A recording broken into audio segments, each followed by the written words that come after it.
Today I'm going to be talking about the dynamics within the healthcare environment and how we foster relationships and build strong relationships within our units or the places that we work in order for us to do the best and be the best and provide a holistic care and experience for our patients.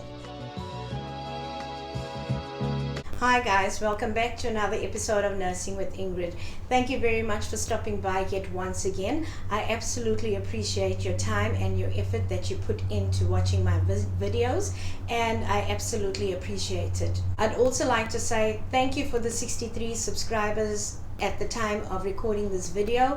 I truly appreciate your subscriptions, and let's keep this channel growing. Thank you so much. Okay, we're well on our way to 100 subscribers, which is a milestone for me, and we are all going to get there together. Right, let's start off with the relationships that we build with the auxiliary staff. By that I mean all the other people that add value but are not directly handling a patient, and that is your security guard, that is your cleaner, that is your clerk, whether it's in the ward or in the hospital reception area, whether it's the porter as well. So when it comes to these relationships, we need to nurture these relationships, make a conscious effort to make those relationships work and add value to everybody that is in the hospital environment. The security guard is just as important as the doctor. Okay, why? Because the security guard is going to take care of your vehicle. The security guard is going to be there for you when something happens in the ward and there's somebody that is performing, a patient or a relative that is performing. You need to have a good relationship with the security guard. They will make your lives a whole lot easier. And how do we do that? We do that by respecting them for being human beings more than anything.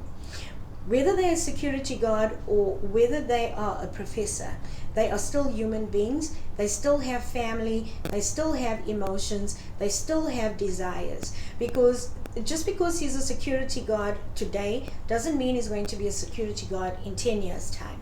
So we need to respect people for whatever they do within our hospital environment, especially those that are in the background, in the absolute background of it all. The same applies to our cleaners.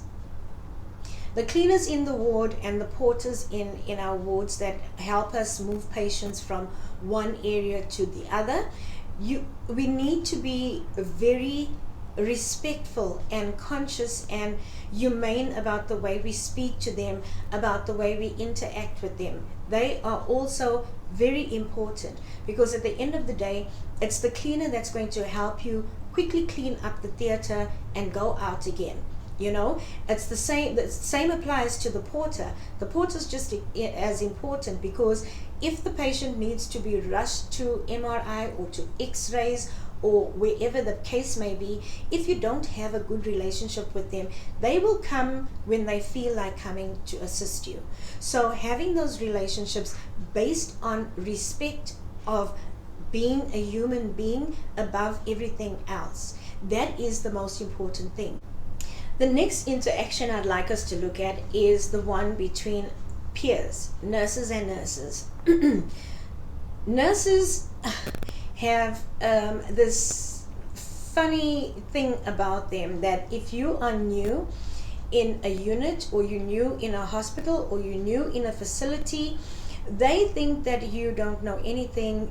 They don't know you, they don't like you, they're not interested in you. Okay, so we also need to foster those relationships. And if you are new, or if you are a student, know your place, respect others. Likewise, if you are in the unit and there's new people coming into your unit, respect them.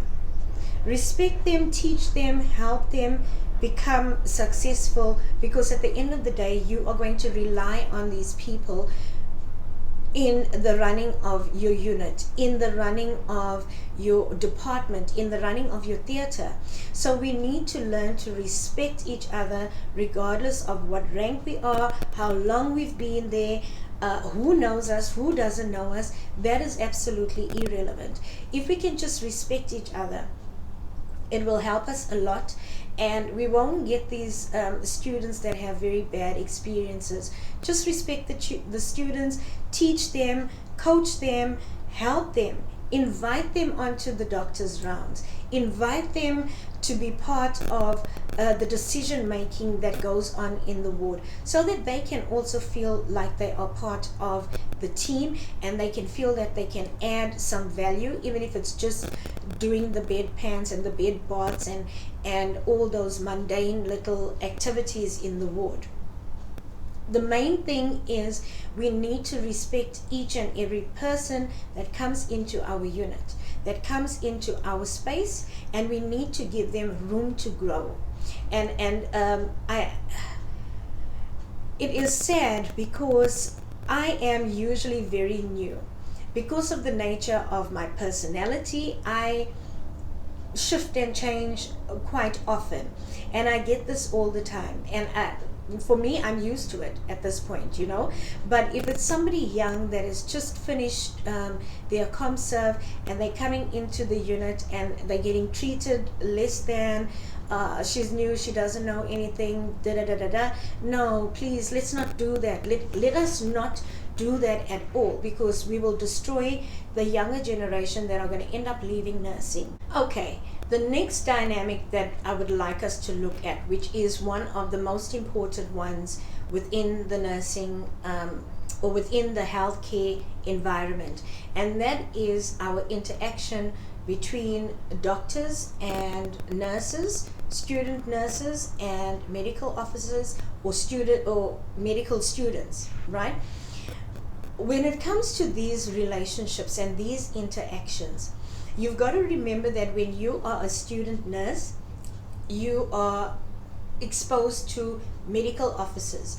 You're both confused, you're both finding your way, you're both understanding this healthcare thing together, so you tend to gravitate towards each other for support, for help, and just the fact that you both still finding your feet. That is a bond that gets created that is actually lifelong. So what happens is that now when you become a registered nurse, they are most probably registrars, and you've got this relationship that is built up over the years, right? If you are new and you're coming into that environment, please respect the interactions that people have with each other, because they've been in a working environment together for a longer time. Do not automatically assume that because Dr. So-and-so is friends with the sisters in the ward, you can speak anyway. No, you don't. You need to know your place. You need to build that trust for them to be able to speak to you in a very relaxed manner. Otherwise, keep it professional, keep it clean, do what you have to do it proficiently, do it with excellence, and you will get the same treatment, or you will get the same response back eventually. Relationships, we've got to remember that relationships are not built over a month, over 2 months. Relationships get built over time. And when people get to see what your work ethic is and what you stand for and what you believe in, it's easier for them to come in and build that friendship with you, get to know you a little bit more. So for everybody that is going to be coming into the health space, you need to know that respect is paramount. Know your place.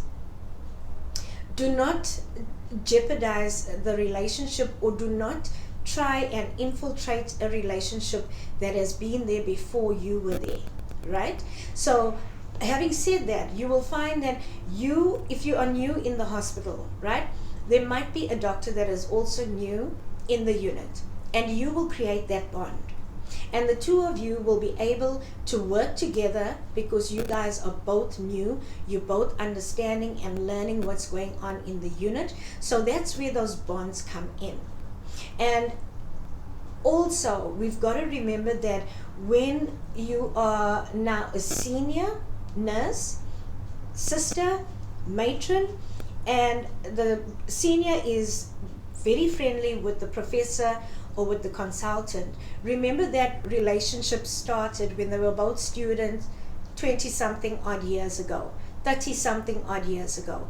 So you cannot come in and now try to expect the same interaction that these two have. You can't. You know your place, you do your work, you learn what is expected of you, you do it with excellence, and in time you will build that friendship relationship with the doctors as time goes by. Please do not be afraid when you walk into a unit or you walk into a theater and everybody is friendly, and they're not friendly with you because they still don't know you. Say, where's nurse so and so, where's sister so and so? Don't be offended.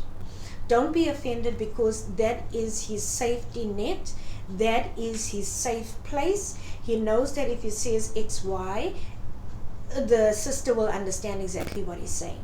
Now he needs to build a relationship with you, and you need to take that relationship from a professional trust foundation, and you will also get that eventually. And the minute they know you, you will also find your own clique of doctors and people that you resonate with, and those are going to be your relationships that you are going to foster. Another thing we also need to be cognizant of is that if we don't set boundaries within our working relationship, sometimes you will be tested or tempted to go beyond the professional sphere, which I highly disagree with. I highly disagree with. Keep your boundaries, be clear about who you are, be clear about what you believe in, because at the end of the day, it's the patient that has united us, and it's the patient that is our main focus, and let's keep it there. Let's keep our energy and our focus on the patient. What is best for the patient? It is no good having a very bad interaction in the theater, because then that throws off the whole sequence of events that will transpire, and the patient had absolutely nothing to do with whatever is going on in the theater or in the ward or in wherever. So guys, let us just be more conscious of nurturing our relationships, nurturing our professional interactions, and keep them professional under all circumstances. If you like this video, please give it a massive thumbs up. If you have any comments or any suggestions or anything that I haven't covered in this video, please feel free to comment down below, and I will be happy to respond to those. With that, I'd like to say take care, God bless, bye-bye.